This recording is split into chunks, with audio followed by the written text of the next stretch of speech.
how to make my lemon meringue New York City cookies, an exclusive recipe from my new book, Easy Favorites.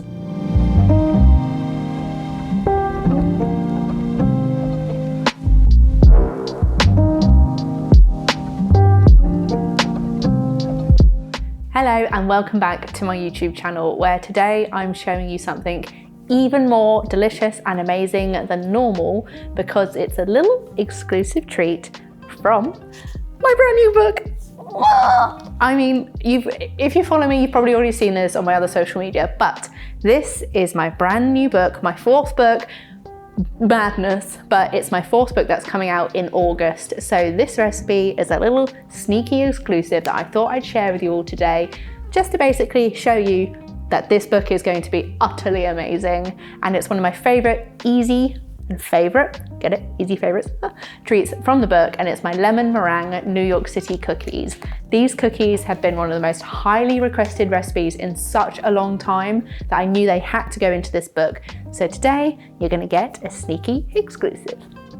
To start off a recipe like this, I always grab my cold baking spread or room temperature unsalted butter. Both of them work really easily and really well. And then of course, like always, we have my light brown soft sugar because I love the slight caramel flavor it brings, as well as the white granulated sugar. Of course, if you wanted to use all light brown or all granulated, that's absolutely fine. And then of course, as always, you have an egg. I tend to use medium eggs in baking, but with these cookies, you can get away with a large one.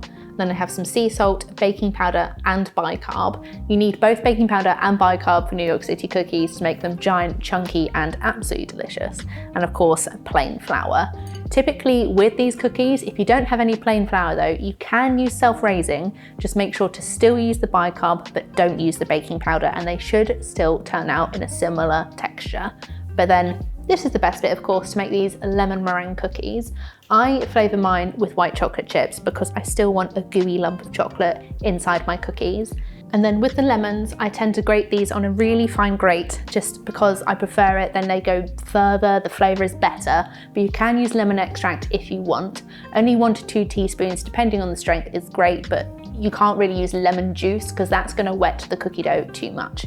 And then to make these cookies easy, because the whole premise of this book is they're easy favourite recipes. So they're quicker recipes, easy to make, any skill level can achieve them. I use shop bought meringues.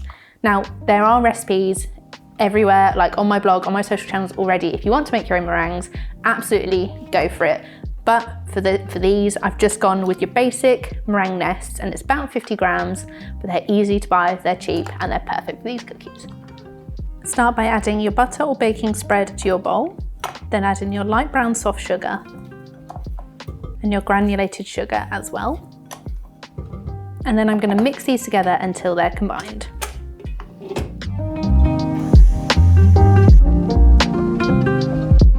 And then I'm going to grate my lemons into the bowl. And then I'm going to add my egg, and then you're going to mix these in as well.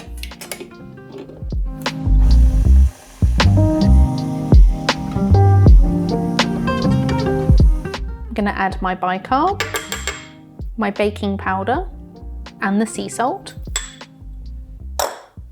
And I'm going to mix and add my plain flour as well.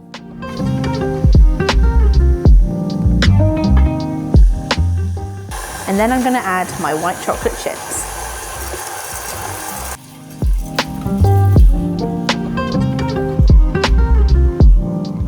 And then finally, I grab my meringue nests and crush them ever so slightly, mix them in the bowl as briefly as possible so that they don't, crush down too much.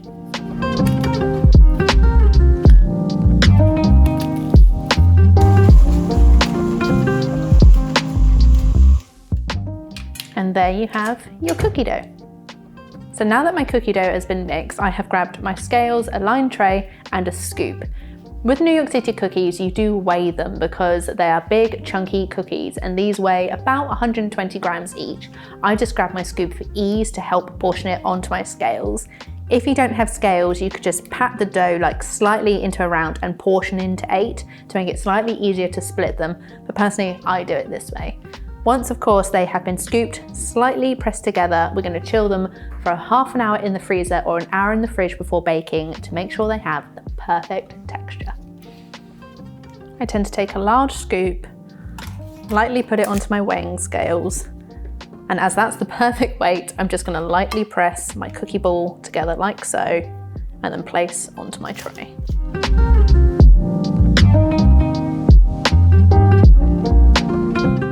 So now all of my cookies have been scooped. I'm going to chill them, like I said, in the fridge for an hour or the freezer for half an hour. Whilst you do this, preheat your oven. The oven for like a New York City cookie is slightly hotter than other recipes because the hot heat is designed to shock them into place as well as the chilling. So you get a slightly larger cookie with a gooey texture, perfectly browned on top, and I'm so excited for you to try these. So yeah, make sure don't skip the chilling stage. Now that my cookies have chilled, I'm just going to split them across another tray. These are larger cookies, so you want to make sure they have the room to spread. So I always do 4 to a large tray. And now we can bake these in the oven at your preheated temperature. Of course, if you're worried about your oven or it runs slightly too hot, get an oven thermometer just to make sure. But either way, you can turn the temperature down ever so slightly if you're worried and bake for a little bit longer. But I'm going to bake mine for about 12 minutes for the perfect New York City cookie. Of course, make sure you don't skip the cooling stage at the end because they'll still continue to bake whilst they're cooling, and you can still enjoy a warm cookie at the end of that half an hour.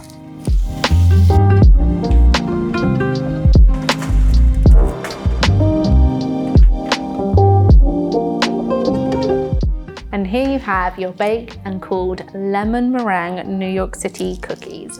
Just look at how giant, chunky, and perfect they are. Honestly, this recipe is 100% one of my favorites from my book, and I know, a little bit of book promo, can't help it. I'm just so excited for you guys to see this. It's my 4th one. Yeah, I can't stop saying it. I'm excited. I love it. If you want to pre-order it, I'm going to put all of the links in the description box. It's out on the 1st of August, so make sure to pre-order a copy so it arrives, and you're going to love it. So thank you for watching this video. You never know, I might do a few more sneaky previews, you'll see. But either way, I hope you enjoyed the video. Come back next time for something absolutely delicious. Make sure to check out the book and give it a pre-order, and give this video a like and a subscribe if you fancy.